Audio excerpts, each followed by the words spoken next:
Hey, what's up guys, and welcome back to Anime King 2. And yes, you see that correctly guys.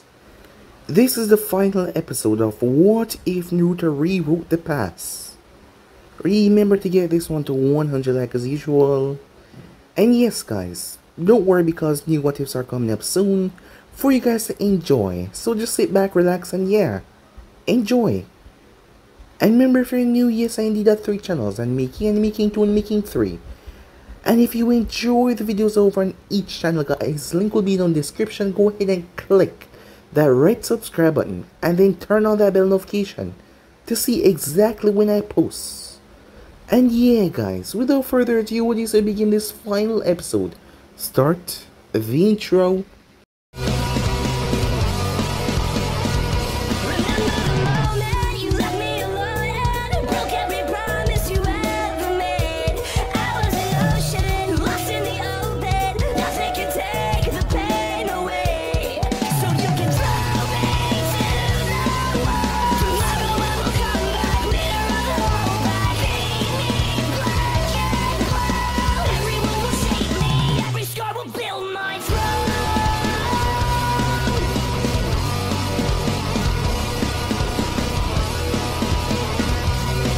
So, the last spot we left off, as Naruto has been missing for an entire week since he was taken on the battlefield.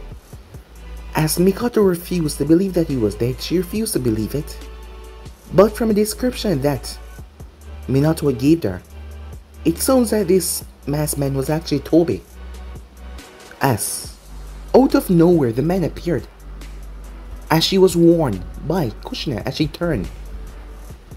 It was him. He released Naruto from the spatial dimension before. He plunged a sword in Naruto's chest. Mikoto was shocked.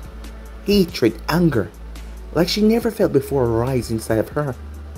As her eyes changed into Mangita Sharingan, she attacked him with a ferocity as the words popped in her mind as she brought forth her Susanoo. But despite that, facing off against the man, he was no slouch. He was Madara Uchiha, and he was able to beat her on every turn. Naruto found himself with his original appearance, as he was confused. As he saw a door, his body instantly wanted to move towards it, but they were here to stop him. For what reason they did not know, but they knew that they were here to stop him.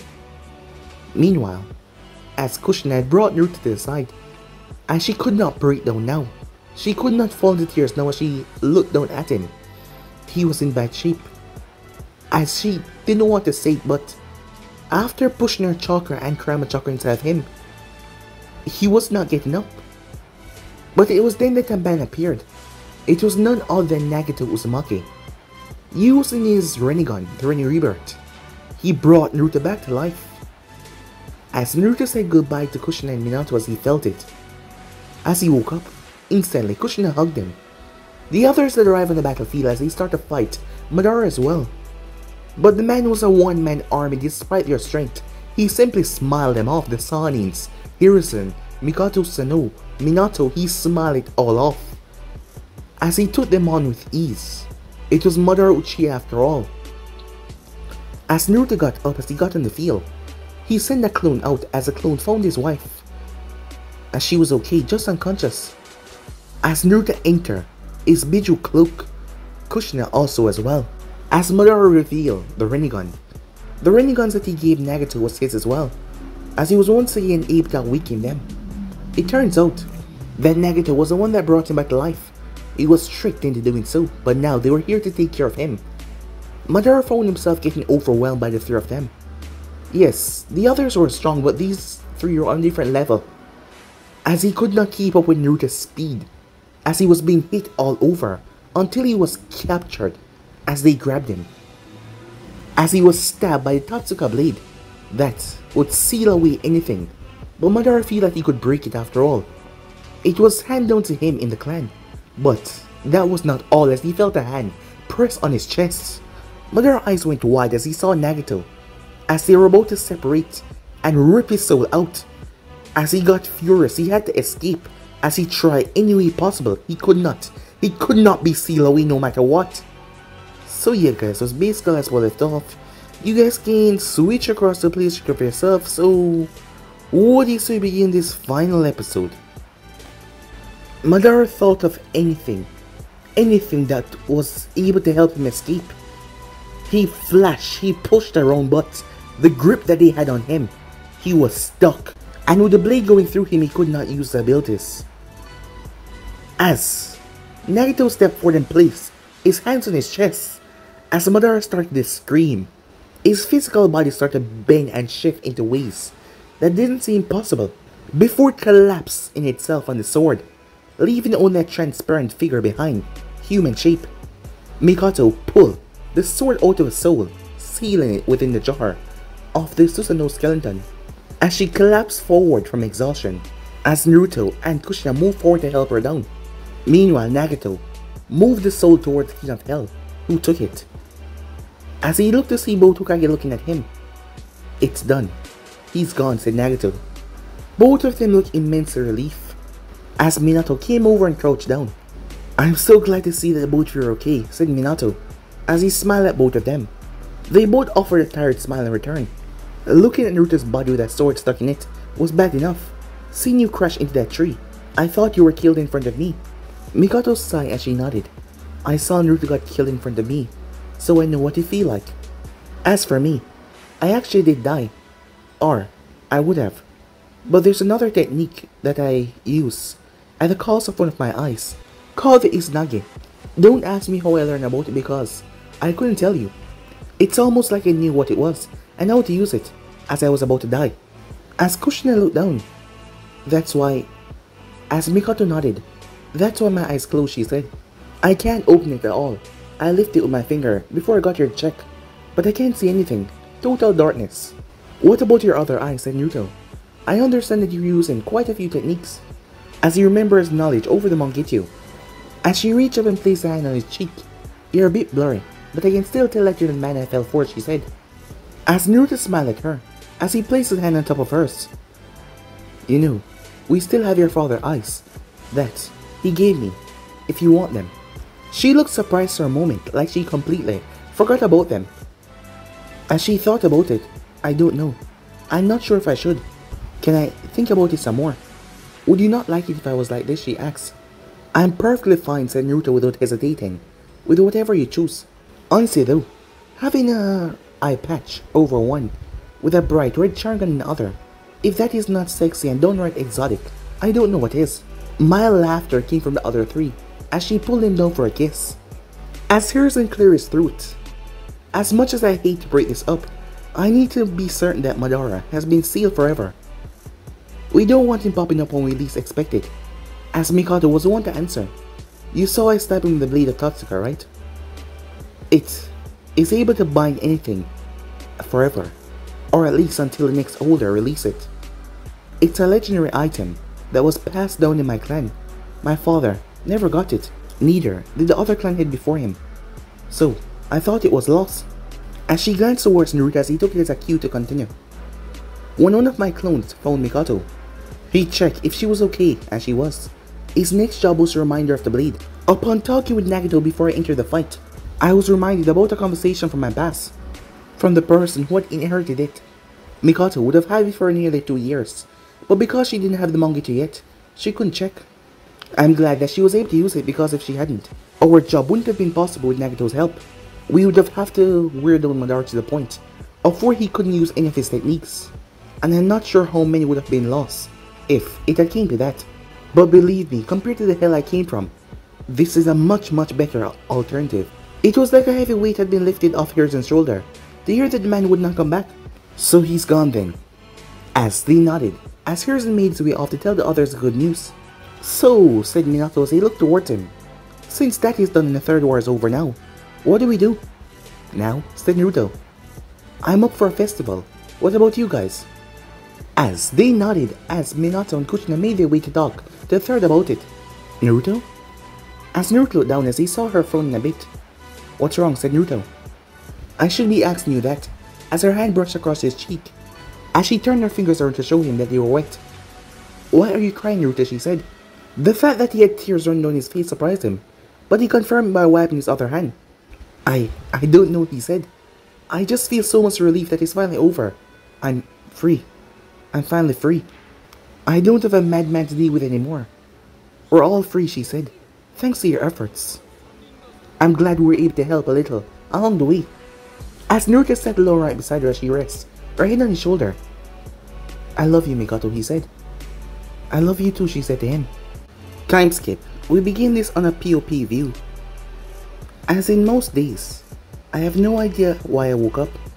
At the time that I did, the blanket was warm, and I was very comfortable. But I could not fall back to the blissful oblivion of sleep. Then again, it shouldn't be surprising to me. I only gotten to need 4 or 5 hours to get fully recharged nowadays. Honestly, I usually didn't need that much.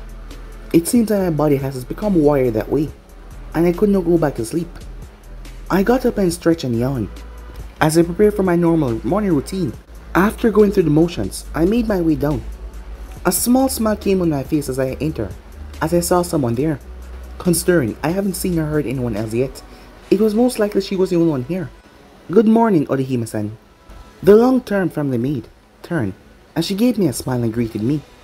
Good morning. You were just going to bed when I got here.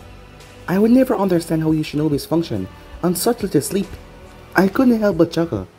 I remember a lesson from Tsunade-sama a long time ago about something about shinobis having enhanced metabolism due to our chakra system. She hummed for a moment before she nodded. Well, that would explain a few things. My stomach suddenly growled as the smell of food was becoming overpowering. My, always so demanding. Who, me or my stomach? She turned away from the counter with a nicely prepared meal as she walked over to me.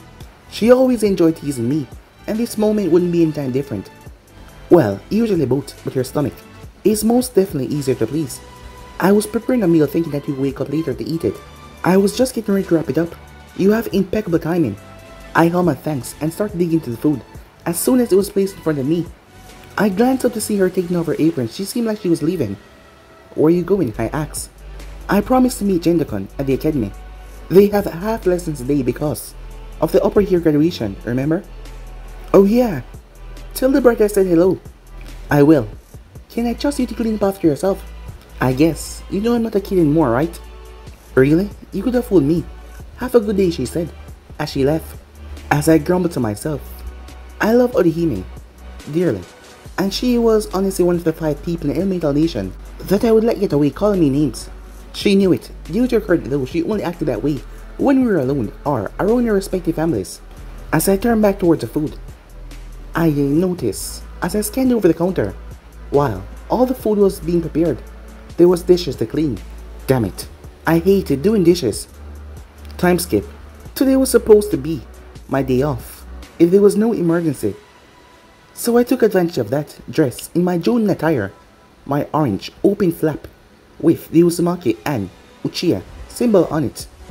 As I made my way slowly around the former Uchiha district, I offered greetings as I moved from stall to stall, as I got them in return.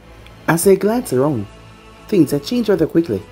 What was once a primary district had advanced into a massive, large trade bazaar that always had something exciting going on. The Uchiha clan was still headquartered here, of course, as it was my permanent home, even if I used my apartment most of the times. As I made my way, I saw several peoples. Some recognized me and offered greetings as I felt compelled to return them. I had a destination in mind, thinking I haven't seen the people that reside here in a while. Well, it has been 3 days, but in my line of work, it felt like forever. As I moved from rooftop to rooftop, it only took a couple of seconds as I made my way to the Uzumaki compound. That was a title in the official books. I heard the Tsuchikage grudgingly refer to it as a hellhole every once in a while, but I'm certain that he was just joking. There was always a smile on his face when he said that. I walked over to one of the large houses as I knocked, unsure if anyone was home at this hour. It didn't take long. As I heard footsteps, the door was swung open as a little red missile slammed right into my gut. Big Sister Hikari. Trying to ease the pain from my abdomen as I peeled a little squirt off my gut, I raised her up. Chika-chan, what are you doing? I thought you had school today. Before she could answer, there was a laugh at the doorway as I looked up to see one of the women I admired the most in the world. After my own mother, of course. Chica was complaining that she didn't feel good this morning, and since it was a short day I decided to make her stay home. However, she seemed fine now.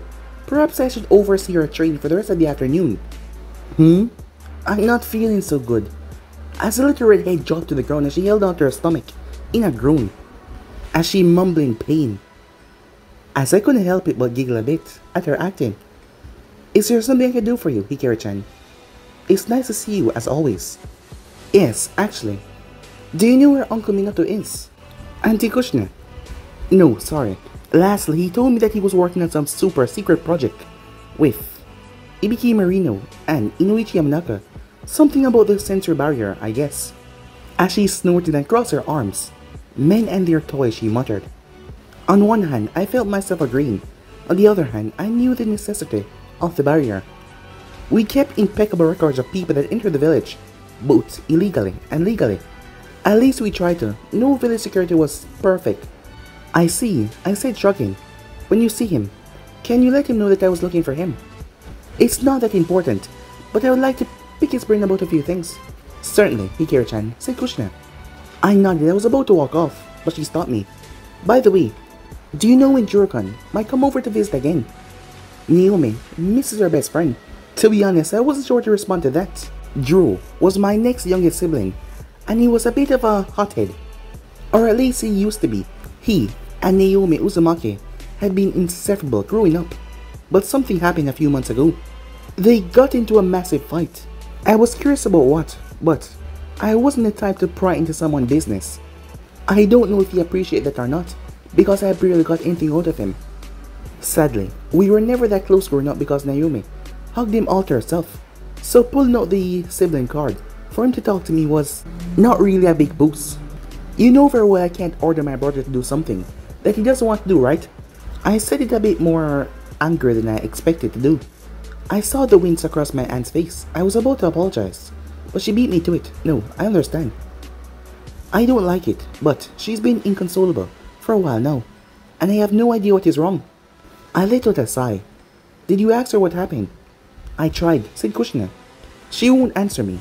All she does now is go about her business like a drone. Even her usual teammates at visit asked if I could do something. I'm at my wit's end. I grimace. If I talk to her, it won't end well, you know? Even if she's my cousin, we never really gotten along that well. Perhaps I was a bit blunt, but it was the truth.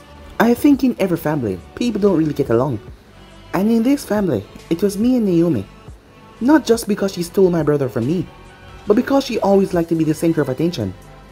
In class, when she was in the academy, on her squad, in any bar, she let the fame of her parents get to her a bit too much, and for all intents purposes she acted like a little spoiled princess.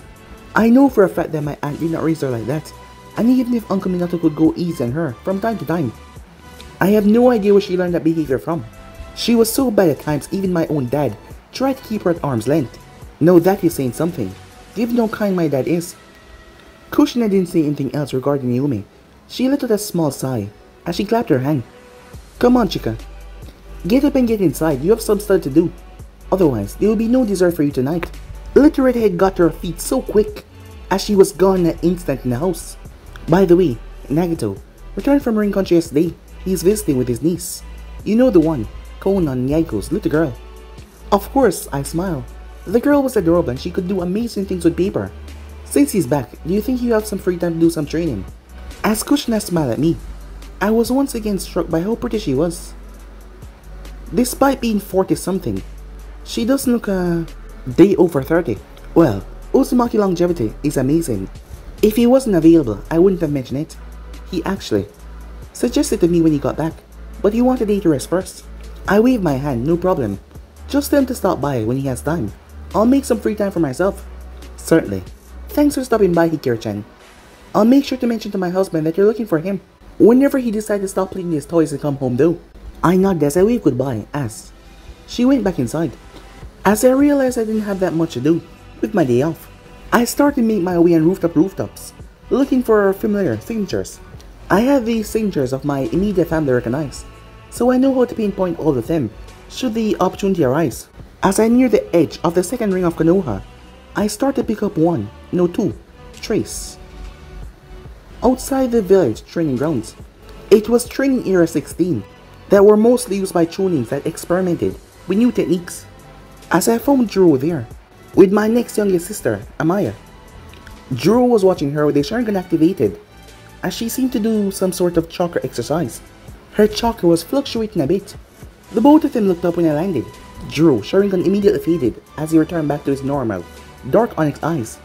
Amaya got to her feet as she rushed over, and she gave me a tight hug. Big sister, it feels like forever since I saw you. Well, you were out in assignment for 3 weeks, and I was busy when you got back. In our line of work, it sort of has been like forever. She grinned at me and I looked if I noticed any changes. She was currently 16, a very beautiful young woman already. I believe I was no sludge in the looks department either. However, while I took more after my father, Amaya took more after her mother. If I was to be petty and further compare our looks, she had legs I would kill for, although I had her beat in the chest department. We both kept her hair at the same length, just above the shoulder blade. I have golden hair like my father, while her hair was a rather unique red. It was so deep that it was black unless you held it under rather bright light. The one trait that we did share was our eyes. We had our father blue eyes. As I glanced over towards my younger brother, "Hey Drew," he simply nodded, followed by a "Hello." "What? You're not gonna come and give your big sister a hug?" I pouted a bit, hoping to tease him, but as usual he just ignored me. I started to argue with myself about mentioning Naomi to see what is going on. But before I could do anything or say anything, Amaya posed me a question. "Big sister Hikari, you know the Rasengan, right?" "Yes. It is something like of a rite of passage in our family." That was perhaps certainly the truth. But it was kinda true. We weren't forced to do it at any point. But when asked, the adults gave us instructions. No, it became something of a new tradition. I know for a fact that my older brother and Joe could do it. And my cousin, Masaru, could do it as well. The only one I didn't know for sure was Naomi, but I didn't really care about her anyway. Amongst all of my siblings though and cousins, I hold a trump card. I was the only one that can completely use the Rasen Shuriken other than my father. Uncle Minato could make one, but he needed 4 clones, compared to my 2, and he was completely wiped out afterwards. "Do you have any tips?" she asked me. I looked down towards her. "Has Drew suggest anything?" She shook her head. He said that he would let me know if something was wrong, but other than that, he told me nothing. I nodded as I performed a single hand sign. As it was a poof, as a small marker appeared in my right hand. People thought it was silly of me to seal away paints and markers, but in my line of work, I didn't know when I have to sign something. I reached out and I made the leaf symbol in the middle of her palm. As I re-sealed the marker away, she looked back at me, looking for an explanation. "Focus your chakra on that point. Worry about the power later. Right now you just need to be able to focus. When you can feel a chakra in your palm, start spinning it in one direction first. Then keep adding directions until you can contain all that spinning into a ball. Add some power and you have a Rasengan before you know it." I held my hand out as I formed a perfectly round Rasengan in it. Amaya looked at it, then me, as she nodded with a smile. "Thanks, big sister," she said. "Of course," I said. As she moved over to practice under the shade of a tree, I slowly walked to Jiro. He looked at me the entire way. I was getting cold feet as I got closer, but I knew something had to be done. "I know that you don't want to hear this, but you need to do something about Naomi." His face immediately darkened, and I knew with that one sentence I burned any amount of sibling sympathy that I might have from him. Kushina came just short of begging me today. "I don't know what it is that is going on between you two, but I am tired of it. I miss the brother I almost never had because that girl sunk her fangs into you early. I don't care what you have to do, but this needs to stop right now. Do you understand? I hated to pull the authority card, but it needs to be done." I was already tempted to bribe some of the mission assignment people to give Naomi some long-term border patrol mission. His face pale as he scowled at me before he vanished in a body flicker technique. I sighed. "So much for that, big sister." Was that really necessary? I couldn't help but shrug. Perhaps not. But at this point, I'm about to give up on him and Naomi both. They both need a kick in their respective rears. I don't like getting involved in personal affairs like that, but Auntie Krishna asked me to do something about it, so okay. Amaya was awesome. She always understood and accepted simple details and explanations, unless life depended on it. My parents were both usually the same way. It was amazing how child raising worked correctly. I was about to ask my sister if she needed any more help, but I sensed something as the envoy arrived. Long flowing purple hair, but she was not dressed in uniform. I have to admit I am biased towards some people, if it's not obvious already. Though, most people are just like me. Uzushiogakure. It's one of my favorite persons since she used to babysit me, along with the rest of our genuine team. It sucks when everyone grow old and start to do their own things, but there are a few bonds that I try desperately to keep from breaking, and Uzushiogakure was one of them. Uzushiogakure-chan, how are you? She graced me with a small smile as she offered the same to Amaya. Amaya went over and hugged the woman. I'm doing well. How were the both of you? We both chirped that we were fine. I looked at her as I want to know what was she doing all the way out here. I met your brother in passing. He asked to meet you at your office when convenient.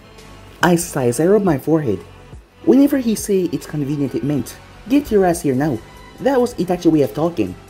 Uzushiogakure was the one that would phrase it so nicely. Did I mention I really liked her? Thanks. Did he volunteer you again? Do I have to kick his ass? She laughed a bit. No, it's fine, she said. He's just on baby duty today, or he might come and get you himself. I was just dropping off some of my own paperwork. It made sense. Uzushiogakure was in charge of Envu, Division Delta, while Itachi was the Envu commander, so they often relay messages to each other. Know that my job is done if you both excuse me. I need to go get my kids from Uncle before she completely corrupt them. I winced. Between Uncle and my Uncle Obito, if she wasn't careful, her kids would never be the same ever again. Yeah, you better hurry. She laughed as she vanished in a flourish of leaf. I turned back to my sister as she was on the ground, as she was focused in her hand, as I felt her check her pulse. Do you need anything else? Oh no, I'll be working on this for a while, until I go home. Will I see you there? I don't really know, maybe. If mom and dad get back today, I might stay over for the night. Amaya smiled. It would be nice to have all of us there. It's been a while. As I thought about it, she was right. I think the last time we were all there was for my father's birthday, which was about 7 months ago. Sure, I'll see if I can make it. I'll go see what Itachi wants now. So, good luck, okay? Thank you again, big sister, and see you later. And with that I headed off. Thankfully, when I arrived, my secretary handed me a few forms. It was a light day, the ones I had left off from yesterday. And she told me my brother Itachi was in the office. I hadn't changed the office much from the way my predecessor left it, other than a few pictures on the wall. Well, there was a playpen in the corner, because for some reason a lot of baby monitoring happened here. That is what happened when your family controlled the office for over 20 years. Hokage-sama. I sighed as I counted the 10 in my mind. Brother, how much time have I told you?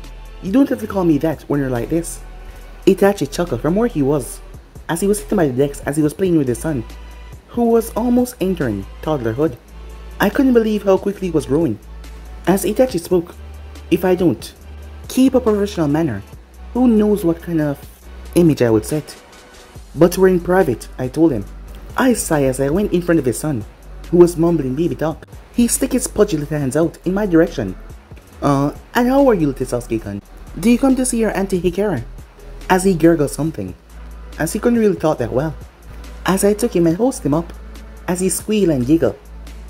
As he tried to say my name, it was just so cute. I had to keep myself from melting down in a pile of goo in front of Itachi, who was in control of, well, nearly a third of my forces. You know, the ones that were supposed to respect the command. I could already imagine them snickering in the corner, knowing I act like this in private. As I kept my composure though, as I turned towards him. So, the missus had work today. As Itachi nodded, as I focused on my brother Itachi. He was content and different. Growing up, he confessed to me that he felt so overshadowed by our parents. They had this monstrous shadow and figures that it was hard to live up to. But our parents, being who they were, they spotted this rather easily. They simply told both of us, as they told the rest of our siblings, that we have to do what we want to do. There were no expectations. While that eased our mind a bit, Itachi still wanted to get as far as possible. And I think he even wanted to be Hokage at one point, but that was barred from him, thanks mostly to the Konoha Charter, that said that the Uchiha could not be Hokage, thanks to the whole Madara defection from all those years ago. The council back then had pushed it through because all the clans were upset with the Uchihas, and the second Hokage had given my ancestors the police force as a oops or sorry gesture. My brother had settled in as Envoy commander before they figured out a loophole, likely figuring out it was the next best thing. He chose to maintain his course though, because he was the youngest Envoy commander ever. As for me, well, I was the best pick after the fourth Hokage stepped down for multiple reasons. Even though I was born at Uchiha, I lucked out because my father was a Uzumaki. That little loophole, and thanks to the way my parents' marriage contract was created, I was technically Hikari Uzumaki.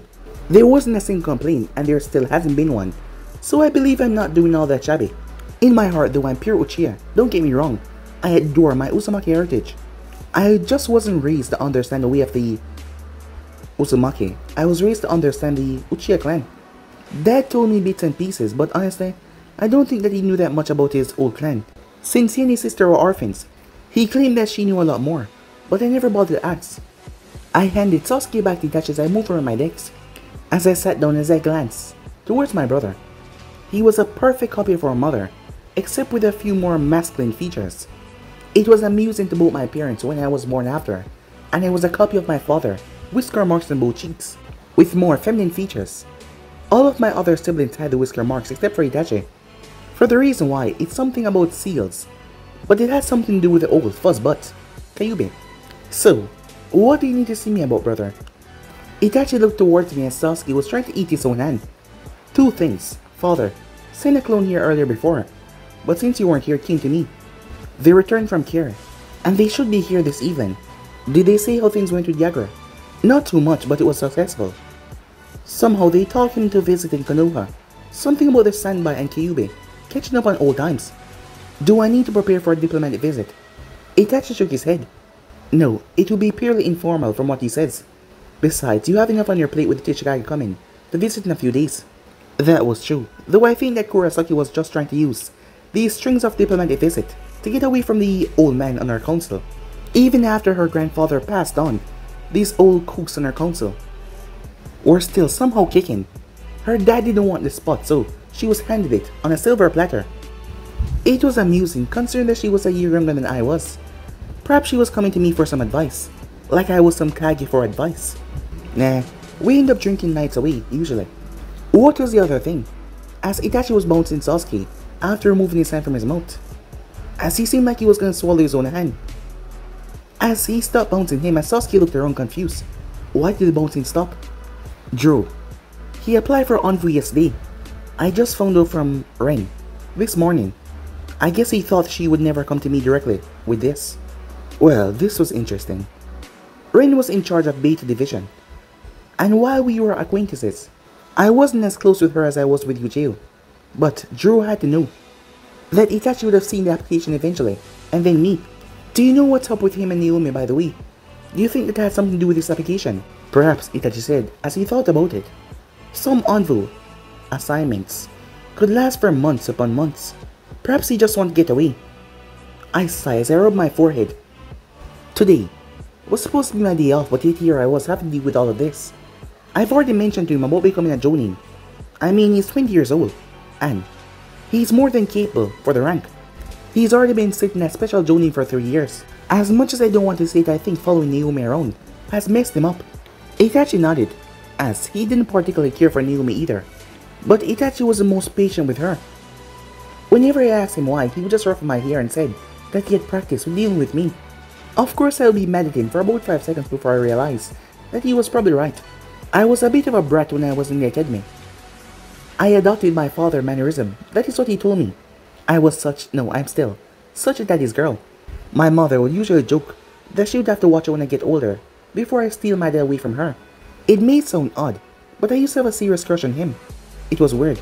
I was just a little girl and he was my hero. Not to mention that I looked like him, as he was the most important than anyone else. But that changed as I enter my teen years.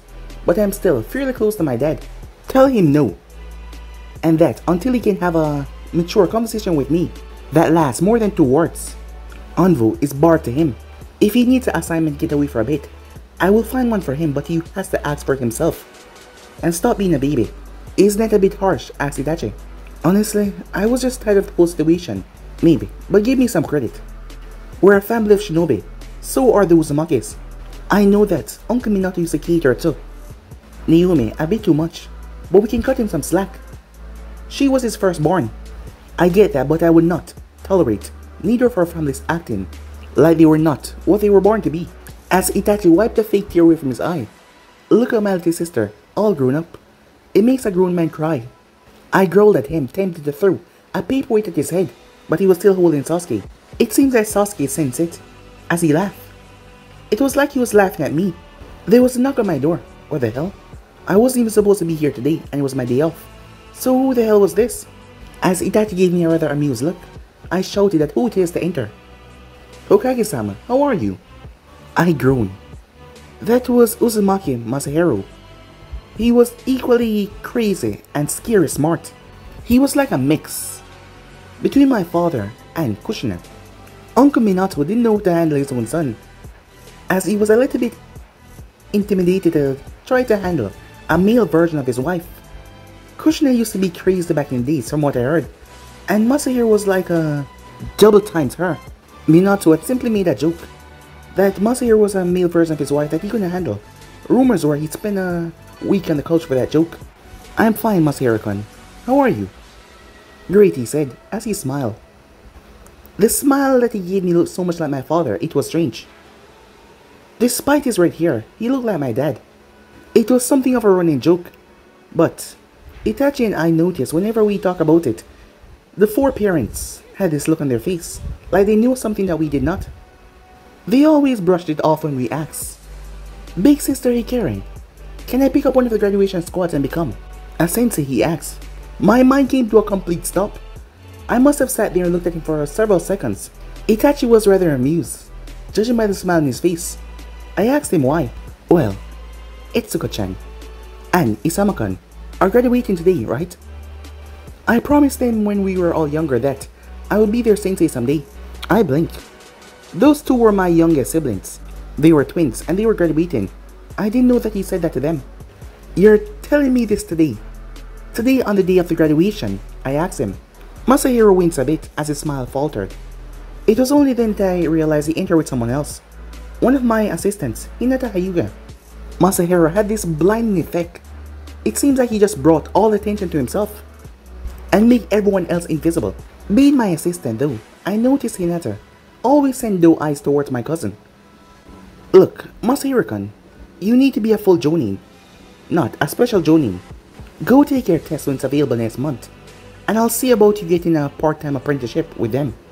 If they are assigned sensei, agree, but the team's already picked about a month ago. He looked a bit disappointed at first, but as I explained, his face returned back to that beaming smile. Thanks, big sister Hikari. I'll get right on it. As he ran out the door, I smiled. Unlike the way my younger brother's been acting recently, Masahiro was always beaming with energy. Hinata gave me a small bow as she went after Masahiro as well. She was a bit on the shy side, but she was a good girl, and a good worker as well. Well, said Itachi, I think that is all over Hokage-sama. If you excuse me, I think I'll take this one home to get a nap. As Sasuke's eyes were drooping a bit. Alright, will you be coming back home tonight if mom and dad made it today? Will you? He asked. Yeah, he was right.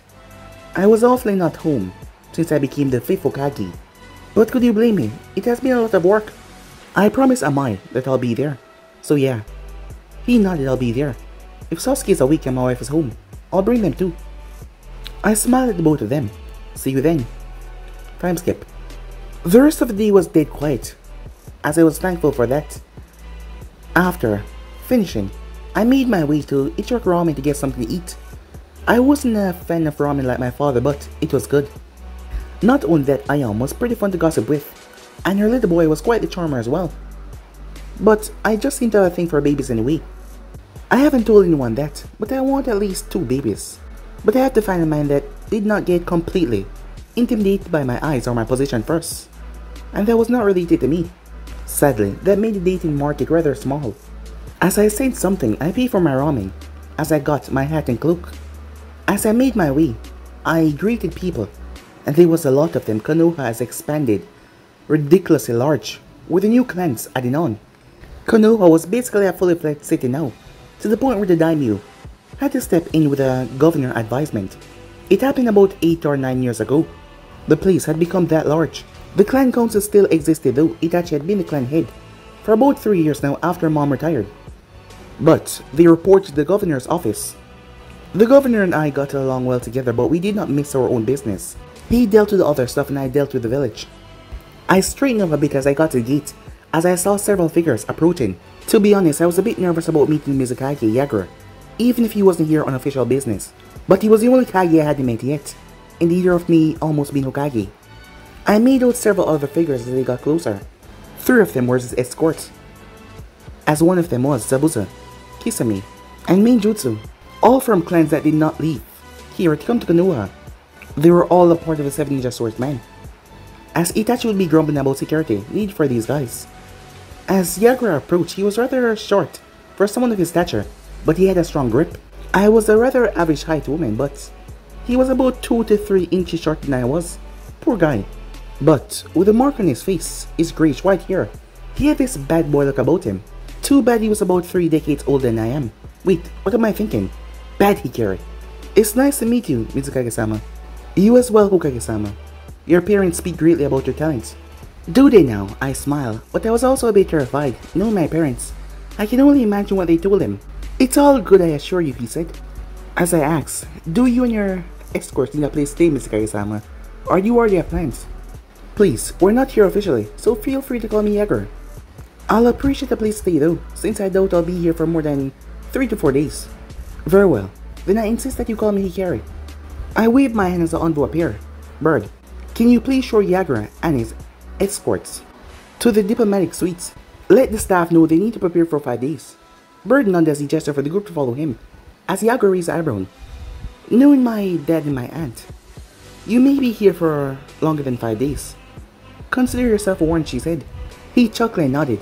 Mikoto mentioned something like that, as he made his own escorts follow behind him. As he moved away, I felt the arm draped over my shoulder, pulling the Hokage hat away. How's my little girl doing? As I heard my dad's voice again, in the first time since a month, I felt happy. I'm great, Dad. How about you? He chuckled. I'm great. It was a long trip, but Yagura is a pretty fun guy as always. I'm glad to hear it. It's nice to finally meet him.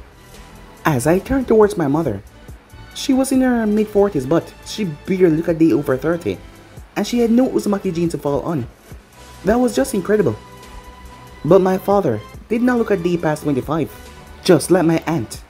As for Uncle Nagato, he was in his 50s, but yet, he looked like he was in his 30s.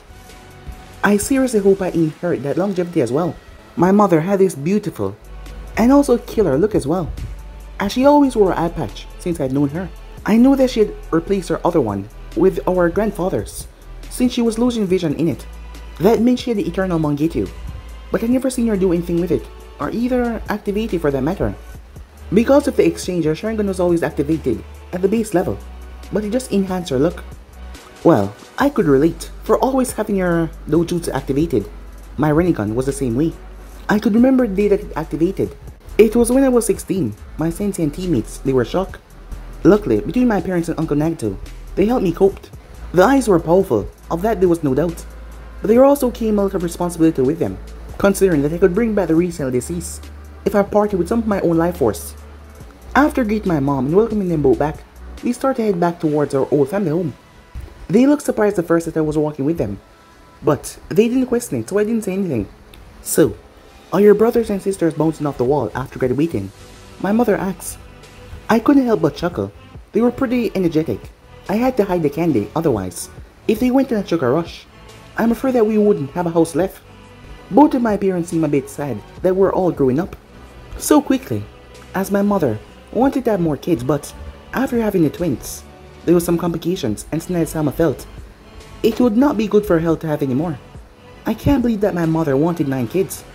Supposedly, when my parents started to date, my dad asked for 9. I immediately caught on to the Kyuubi reference. My mom was willing to go along with it because of the love, but she realized that she really wanted 9 children. My dad was ecstatic with each child that he got. He loved us all. As I walked in, as my mother noticed the light was off as she turned on. Surprise! My mom was startled, as she was surprised. My dad wasn't in on the planning for the birthday party for mom, but he was good at sending chocolate signatures even if they were suppressed. I actually didn't find out about it until an hour ago, when Itachi had stopped by to make sure I would be home tonight. Her birthday was a week ago, but she wasn't here to celebrate, so everyone decided to throw her a party when she got back. Everyone was here. Orihime was here, with her husband and son, as their respective students as well. Obito, Anko, Yujiu, Rin, Takia, all of them were here, Nagato, and his 12-year-old niece. Even Nayume showed up, but she looked like she was having a pity party in the corner though. As my mom went over to greet everyone, I looked towards my dad. Dad? I could swear I saw tears in his eyes. Welcome home. For some reason the words left my mouth before I knew what I was saying. He smiled, a big happy smile as a single tear went down his cheek. It's good to be here, he said. And yes guys, that's it. The finals. I really hope that you guys enjoy this. And I just want to say thank you again for sticking along, and yeah. Don't be sad guys, because new what ifs are coming up soon for you guys to enjoy. So yeah, sit back, relax, and yeah, enjoy. But I'm out for now with this series. See you guys soon. Peace.